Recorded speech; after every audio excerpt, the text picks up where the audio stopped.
Matt, you have said, as the headline I just quoted said, we should be outraged, screaming, going nuts over this. This is the mega scandal of mega scandals. Why, and why are you so outraged? Well, I mean, LIBOR is like the sun at the center of the financial universe. I mean, if they're monkeying around with LIBOR, I talked to one friend who works on Wall Street. He said this is like finding out that the whole world is built on quicksand, because LIBOR is in everything. It's in mortgages, it's in credit cards, it's in all kinds of investments that are tied up with municipalities and communities. So if they play with this rate, it affects everything in the world, basically. And this goes far beyond any corruption scandal we've had. Give us a quick overview. What is it they did? I mean, explain it to folks for whom LIBOR is like a foreign language. We know the prime rate. Maybe we know, we see a credit card rate on the statement we get. What's LIBOR? Who is it? Who sets it? And what have they been doing to do this? LIBOR is basically, it's the rate at which banks charge each other to lend to each other. So it's essentially every morning a committee calls up each of the 16 banks in this committee, and they ask them how much they've been charging each other to borrow. And they report a number, and what they've been doing is lying about how much they've been charging. They've been giving lower numbers, or sometimes higher. Actually, they've been tweaking it in both directions. But essentially, they've been faking their credit scores. That's really what it comes down to. Okay, now I'm going to come back to the mechanics of this in a minute, because it's important in terms of how many other people almost necessarily were involved. This can't be one bank doing it because of the way they do it. The import of this is, as you just said, every interest rate in the world comes back to LIBOR. You futz around with LIBOR, you're affecting hundreds of trillions of dollars every day. Dennis, Matt is, I jump out of my skin and people know when I'm upset. For Matt, this is exuberant. Dennis, do you share the sense of outrage that if they're doing this, this is corruption based on corruption based on corruption? If anything, it's an understatement, Elliot. I'm not prone to understatement, so explain to me why that is. Nobody should be surprised that we have yet another corruption scandal being done by one of these global too-big-to-fail banks. This is their business model. They are based on and have been based on for a long time of making as much money as quickly as possible in any way that they cannot get caught. When they were deregulated in the early 2000s, it wasn't just that the regulators walked off the beat. They were given the green light that there were basically no rules that applied to them, and they could do whatever they want. And took them about 7 years, and they caused the biggest financial crisis since the crash of 1929 and gave us the worst economy since the Great Depression. The same people who did that, the same executives with the same business model that crashed the entire financial system in '08 are still running these banks. Diamond didn't just get to Barclays. He was there throughout the run-up and the good times through the scandal. And we're facing this scandal now, and there's going to be more to the extent that anybody keeps looking, because the entire business model is corrupt and rotten to its core.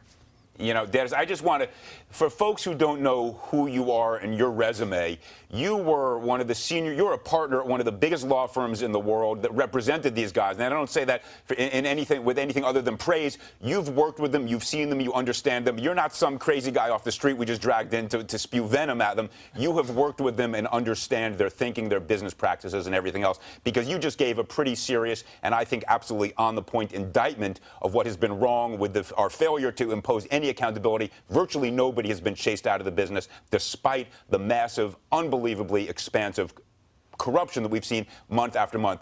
Matt, I want to come back to you because you said something critically important. The number 16. 16 banks get together to create and set LIBOR. So one stray outlier wouldn't shift it because of the way they do it, right? They take the top four, the bottom four, toss them out. In order for them to affect the LIBOR, a lot of people have to be involved. Right, yeah. Every morning, the British Bankers Association calls up all 16 of these banks. They ask them for a number, to report a number. They throw out the 4 highest numbers and the 4 lowest numbers. So that means necessarily that it can't just be Barclays and the Royal Bank of Scotland. In fact, it probably can't even be 4 banks or even 5 banks. Really, in the end, it's probably going to come out that it's going to be all of them were involved in this. And that's what's critical for people to understand, that this is a cartel-style corruption. It's not just one Barclays. Look, you've written recently about how mob behavior infiltrated Wall Street.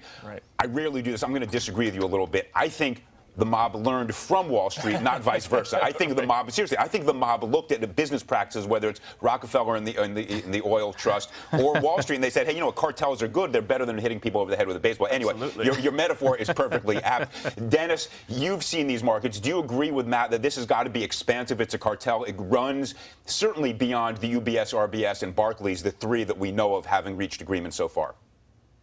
I think, you know, history has proved that it's not that common that it's a one-off example where a bank kind of goes crazy and does something by itself to essentially take advantage of or manipulate or rip off its peers. What they historically do, and we just saw this in the FX market, the foreign exchange market, where they were manipulating what they were charging their customers. And it's an important lesson that, it got spread out over many months. It wasn't a crisis that reached a crescendo like this. But in that market, even BlackRock, it was reported, got ripped off quite significantly. And BlackRock is one of the most sophisticated investors in the world. And if BlackRock can get ripped off in the foreign exchange market, as was reported, then anybody can. And that's the problem with this. It goes back to the core. I tell people this isn't a scandal about LIBOR. This is a scandal about the business model of these banks, which is actually lie more. L-I-E, lie more. I like that. That's good. That's what's going on here. They will do insane things. Look, Bob Diamond, at the head of Barclays, said, as you said at the top of the story, Elliot, that it's time to stop looking at the banks. We need to move on. Remorse is over. No investigation, nothing to see here. He sounds exactly like another Diamond, the Diamond in the U.S. Jamie Dimon saying the same thing. More about him later in the show. You're exactly right. Yeah, but these guys are all trying to say, don't look into us. We didn't do anything wrong. We didn't have something to do with it. It's like, move on, move on, move on. If anybody stops for a moment and seriously investigates what these banks did in the run-up to the crisis and after the crisis, we'll see this day after day after day because corruption's at the core. Lie more is what they've done. Lie more is what they do. Wall Street is a high-crime area. We need to send the cops in, and nobody wants to do that. Well, hopefully we'll change that. Matt, you said something at the top, and you've said this in your blog postings. The public isn't outraged. We're following Tom Cruise's divorce rather than something that is perhaps the centerpiece of the biggest corruption on Wall Street in many, many years. I mean, this is a sociology crisis. Why is that?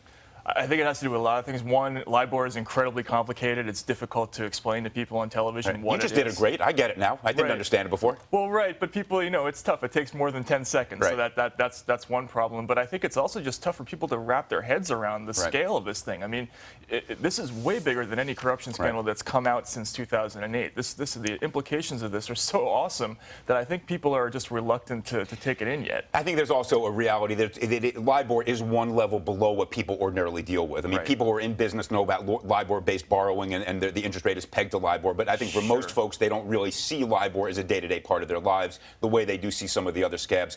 Dennis. Well, Elliot. Yes, sir. I was just going to say, Matt, who's just done fabulous reporting. If anybody wants to know about staying on top of what's going on, you need to read Matt. And he asked the exact right question, which is, why is nobody freaking out about the LIBOR banking scandal? And the answer to that question really is because the corruption in they're not even banks, really. They're finance and trading companies. Let's call them what they are. They hide behind the label banks, but they're not really banks. But what the corruption behind their business model has pervaded the political arena as well. And the reason nobody's freaking out is because, unlike in the UK, where there actually is an opposition party who's actually causing a ruckus, and surprisingly, the press, and Matt talks about this too, the press has really turned up the heat. And you'll notice the crazy leftist socialist rag called the Financial Times last Friday said that what we probably need is to wipe out this entire generation of so-called banking leaders who apparently have no ethics or integrity. And now I'm not talking about all banks or all financial. This is the biggest too big to fail banks. That's where the corruption is.